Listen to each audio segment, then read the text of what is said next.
Sarah Grace Patrick, a young lady who is inspired to become the next TikTok sensation, dreaming like many girls of her age to become a huge internet star, but she's got something major she just did to destroy that reality, but more importantly, she chose to end others' futures altogether, and I mean that permanently. Doesn't know it, but a year from now, our family will be torn apart. This post on social media may seem innocent and even draw some sympathy, but police say the dark reality is the video was created days after Georgia teen Sarah Grace Patrick is accused of shooting her mother and stepfather as they slept. Imagine losing your parents in a tragic, violent incident. Now imagine milking that tragedy for TikTok clout. Maybe you are the one who pulled the trigger, or perhaps you're the one that's a terrible victim of a horrible circumstance. Welcome to the internet in 2025, where even cold-blooded murder becomes, well, a content strategy with social media rollout along the way. Today we're diving into one of the most disturbing viral stories to ever infect your For You page. Meet Sarah Grace Patrick, a 17-year-old Georgia girl who went viral for grieving her dead parents, but is now charged with killing them herself. So let's set the stage. Back in early of this year, 2025, Sarah Grace Patrick did what every Gen Z teen does when something tragic happens in their life. She opened TikTok and hit record. Now the world watched her grieve. The internet offered sympathy, other TikTokers duetted her, stitched her, prayed for her, and then the police knocked. Turns out, according to law enforcement, all those moody aesthetic edits were allegedly brought to you by the actual murderer. You know, the girl in the video, Sarah Grace. On the morning of February 20th, 2025, deputies with the Carroll County Sheriff's Office responded to a tragic scene. They discovered the bodies of James Brock, 45, and Kristen Brock, 41, both deceased from apparent gunshot wounds. No forced entry was found, no signs of a struggle, just silence. And sadly, one 5-year-old girl who woke up to a literal horror movie. Now, who made the call to 911? Well, it was Sarah Grace Patrick. She was 16 at the time, the grieving daughter, the sympathetic teen, the alleged shooter. But instead of lying low, Sarah turned into the digital world's version of a Lifetime movie. She uploaded TikToks constantly, sobbing with captions like "please send prayers and healing," and "they should still be here." She shared collages. She talked about graduation and walking down the aisle without her parents there. It was all very #grief. Like, if mourning was an influencer niche, which, let's be honest, sometimes it can be, she was its CEO. Here's where it all kind of goes full Black Mirror, in my opinion. Sarah didn't just stop posting. She DM'd true crime TikTokers and the creators and literally asked them to cover the case of her parents' murder. One of them, an actual account called Allegedly Reportedly, which in hindsight kind of feels painfully on the nose. This creator received a message from Sarah that said, "Search up Brock case." When asked, "Brock who?" she replied, "Kristen and James Brock. They're my parents." She even described allegedly how someone broke into her house and left her and her 5-year-old sister to wake up to the carnage of her parents' murder. Sounds like a horror story, except again, she's the one now accused of staging it. The influencer she messaged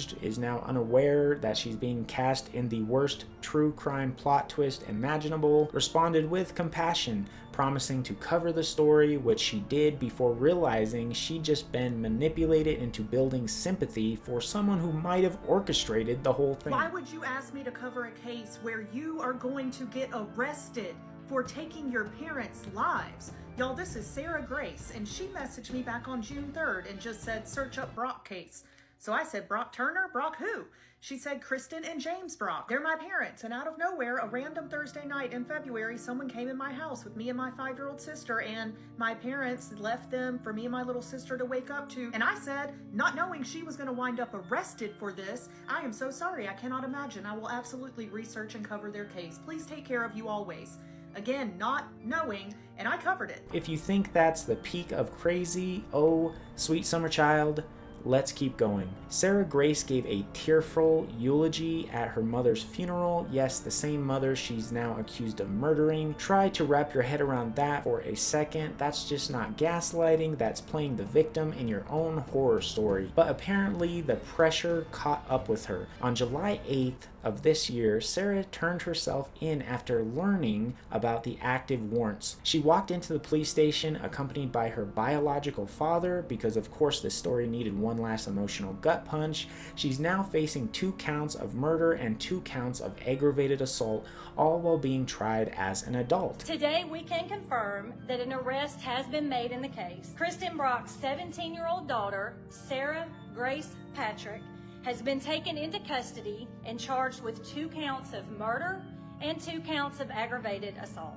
I mean, she is 17, so it's not unreasonable. Now let's break that down a little bit to see what she's looking at legally. In Georgia, malice murder is essentially first-degree murder. The prosecution doesn't even need a clear motive. They just need to show it wasn't an accident and wasn't heat of the moment. If convicted, she's looking at life in prison without possibility of parole. There's also felony murder, which means if someone dies while you're committing a separate felony like aggravated assault, you're still on the hook. That alone can land you another life sentence. And the aggravated assault charges, well, since a firearm was involved and both victims were asleep, these aren't just minor legal odds and ends. Each count could add 20 years to her sentence. In Georgia, those can be stacked like some hellish loyalty program. Collect enough charges and boom, you're eligible for eternity. Now, in my opinion, if this is actually what happened, and I'm assuming it is from the story that we have so far, then life in prison is a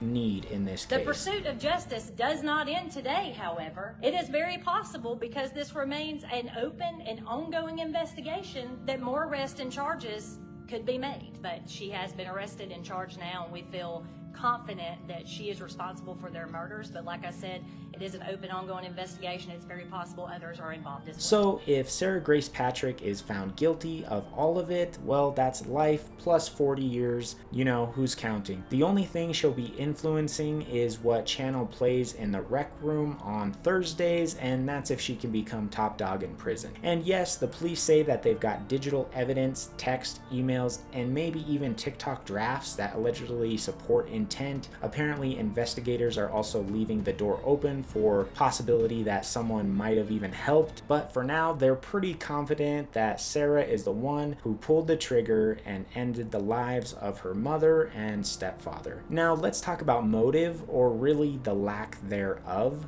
Her grandfather, Dennis Nolan, told reporters he didn't believe she could have done it. He said she was the ideal child, just graduated, working 2 jobs, doing well. In his words, there was no real evidence or need that she would want to do this type of thing, but the evidence says she's the only one who could have done it. Family friends say she claimed to hear her stepfather's heart machine alarm going off that night, but thought nothing of it.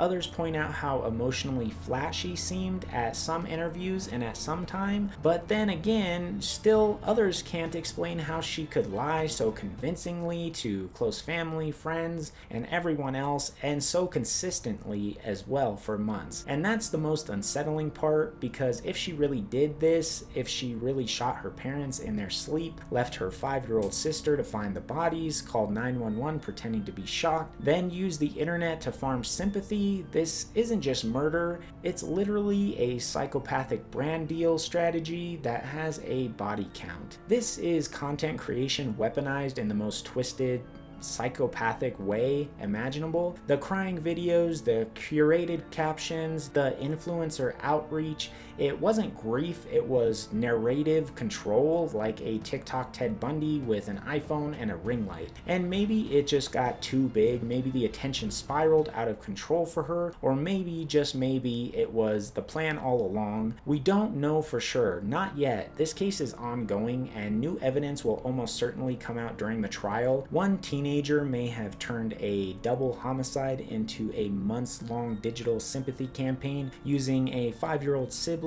a funeral, an entire true crime community as pawns in this sick algorithm game. So now we wait. The trial is coming, the prosecutors are preparing, and the internet is still reeling because this story isn't just about murder, it's about a platform that rewarded it. It's about a society that confused performative grief for real emotions, and a system that didn't realize it was being played until it was far too late. And if Sarah Grace Patrick really did this, then this might be the darkest, most cynical thing I've ever covered. Murder for attention, that's not just disturbing, that's terminally ill online. We'll keep watching as the trial unfolds, but if this whole saga doesn't make you log off for a bit and touch some grass, touch base with reality, I don't know what will. If you want to see something slightly less bleak, go check out some of my other stories. Drop a like and subscribe if you haven't already. I really appreciate you guys, and please be careful of those tragic stories you see out there. You just never know what could be the truth behind it. I appreciate you guys. See you in the next one. Thank you.